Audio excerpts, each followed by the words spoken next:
C'est pour ça que le dropshipping 2.0, c'est vraiment un business model qui est très intéressant dans le sens où ton stock, il n'est pas encore au Maroc. Ton stock, tu l'as acheté, mais il est à l'extérieur du Maroc et tu l'envoies quand il y a des ventes, quoi, tu vois. Et même Mhm. si, par exemple, ça n'a pas répondu positivement au marché marocain, et vu que ton stock est à l'extérieur du Maroc, bah, tu peux aller te positionner sur un autre marché, dans un autre pays.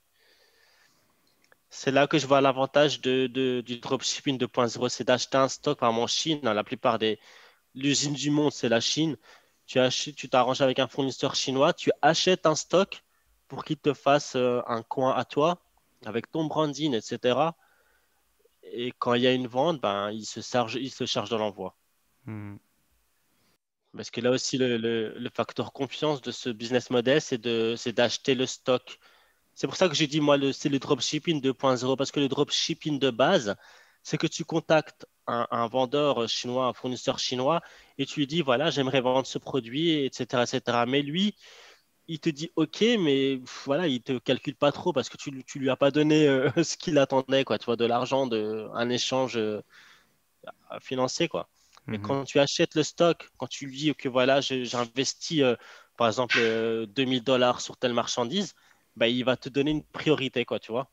Ouais. C'est ça en fait. Et la différence de faire le dropshipping classique et le dropshipping 2.0, c'est que le dropshipping 2.0, ta marchandise, quand il y aura une commande, il va te l'expédier en 5 jours. Tandis que le dropshipping classique, bah, ça peut prendre 10 jours, 15 jours, 20 jours, voilà. Parce que tu ne lui as pas montré des résultats importants pour qu'il puisse te donner la priorité. Mhm. Et tu as des exemples de ce qu'on peut faire? De ce genre de business model? Ouais. Ben, c'est justement, déjà, pour ma part, c'est le prochain business que je vais mettre en place, j'espère, avant 2023. Ben, c'est par exemple, tu vois, tu prends genre une boutique, donc tu cherches un fournisseur en Chine, donc tu as quoi comme site? Tu as Alibaba, mais tu as aussi Fiverr. Mhm. Fiverr, donc là, c'est en anglais, mais bon, c'est facile à accès, hein. Tu regardes après un agent dropshipping. Tu le contactes et il va te dire voilà, qu'est-ce que tu cherches comme article, pour quel pays, etc., etc. Et donc là, moi, la meilleure clientèle au Maroc, bon, c'est les femmes, tu vois, tout ce qui est produit de vêtements, de lingerie à la maison, etc. Mhm. Et tu fais ton branding. Donc, tu as déjà fait ton logo, tu as déjà fait ta marque, tu as déjà fait en gros, ton site, il est prêt, tu n'as plus qu'à mettre des photos dessus. Tu contactes le fournisseur chinois et tu dis, voilà, je veux tel article. Donc, lui, il t'envoie les photos de ce qui est disponible dans son stock. Mhm. Et donc, tu regardes les prix, etc. À ce moment-là, tu lui fais part de ton capital. Et ce qu'il faut rajouter aussi par rapport au branding, c'est les photos personnalisées. Ouais. Et là encore une fois, tu utilises soit 5euros.com, soit Fiverr, mais de préférence 5euros.com parce que là, on parle en français. Tu prends un article de chaque. Par exemple, tu as 10 modèles. 10 modèles, on va dire 10 couleurs différentes de lingerie. Tu prends un de chaque et tu demandes au fournisseur qu'il envoie ces modèles-là à une personne, par exemple, que moi j'aurais contacté sur 5euros.com, qui est un photographe. Tu vois, Mhm. ces modèles arrivent chez le photographe. J'ai déjà payé le photographe, bien sûr, pour qu'il puisse faire la prestation. Et ben, il fait des photos professionnelles, tu vois. Mhm. Parce que maintenant, les gens, la plupart, ils savent que tous les produits viennent de Chine. Et ce qu'ils font avec Google Images, tu sais, tu peux prendre l'image d'un article et tu peux faire une recherche de l'image. Ouais. Et souvent, bah, la personne voit que cet article coûte tant et toi, tu le vends autant.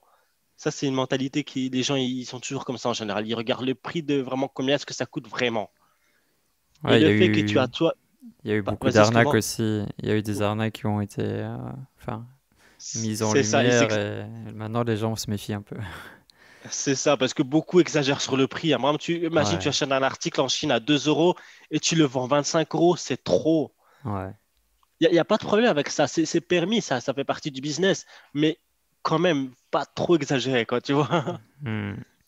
Et c'est ça, et justement, c'est pour ça que dans le dropshipping 2.0, il faut avoir une boutique unique, des photos uniques et ta marque à toi unique pour pas que justement les personnes puissent enfin, trouver l'arnaque, et même si à la base, c'est pas pour faire de l'arnaque, c'est pour vraiment faire du business avec une marge raisonnable.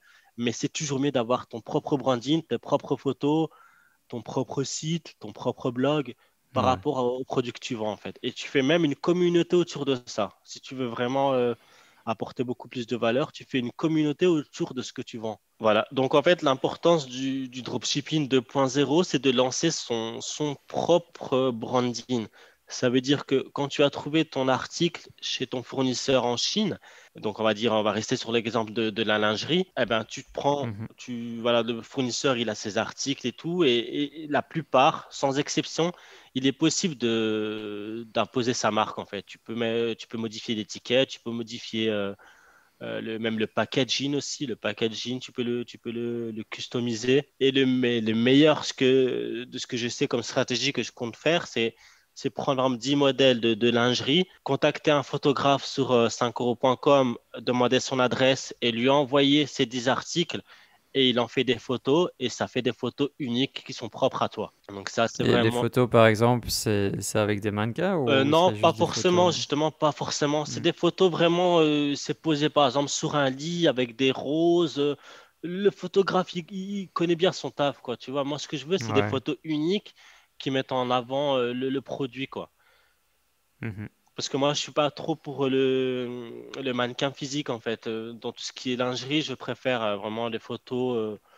Voilà quoi, ouais, peut-être sur un mannequin en plastique ou sur le lit, etc. quoi. Vraiment des photos originales en fait, qui sortent de l'ordinaire, on va dire, qu'on n'a pas Et l'habitude de voir. tu sais si le dropshipping est développé au Maroc? Je pense il y en a, mais comme je t'ai dit, par exemple, le site où il y a eu 80 000, mais ça, c'est un site apparemment qui est connu en Chine, là où il y a eu 80 000 transactions, c'est un site normal. Mhm. Mais là, au Maroc, je connais pas. Je connais des dropshippers, des personnes qui font du dropshipping, mais ils le font pas au Maroc. Ils ont leur stock dans un autre pays, en Chine par exemple, ou aux États-Unis, et ils vendent au reste du monde, quoi, mais pas nécessairement au Maroc. Ouais, donc tu peux développer ce business en vivant au Maroc, mais tes clients sont pas forcément marocains. C'est ça, parce qu'en fait, le problème, pourquoi est-ce qu'il faut contacter un agent en Chine? C'est parce que justement, l'agent en Chine, il va se charger de faire la livraison au Maroc. Et c'est pour ça que la garantie pour faire ce genre d'activité avec avoir un agent propre à toi pour qu'il s'occupe de la livraison vers le Maroc, c'est de acheter un stock. Parce qu'en fait, le stock, il t'appartient parce que tu l'as payé. Mhm. Parce que comme tu le sais, de base, le dropshipping, tu n'as pas à payer le stock, tu vois? Ouais. Mais actuellement, là, les derniers que j'ai contactés pour comme ça, la plupart, ils demandent un minimum de 15 commandes par jour, une garantie de 20 commandes par jour, un truc comme ça. Il y a toujours des conditions maintenant. Mhm. C'est ça en fait. Parce que le dropshipping classique de base qu'on a connu au début et qui était vraiment, vraiment c'était pourri, hein. Parce que par exemple, euh, ce qu'ils faisaient avant, au début, ils allaient sur AliExpress et ils prenaient des photos de AliExpress et ils faisaient leur site, etc. Et l'inconvénient, c'est que quand tu prends l'article sur AliExpress, par exemple, une montre rouge, toi, tu vends une montre rouge. Si le client, il passe commande sur ton site et il s'avère que le fournisseur que tu n'as même pas contacté, il s'avère qu'il n'a plus de montre rouge, eh ben, le client, il va recevoir une montre bleue. Enfin, tu vois? Mhm.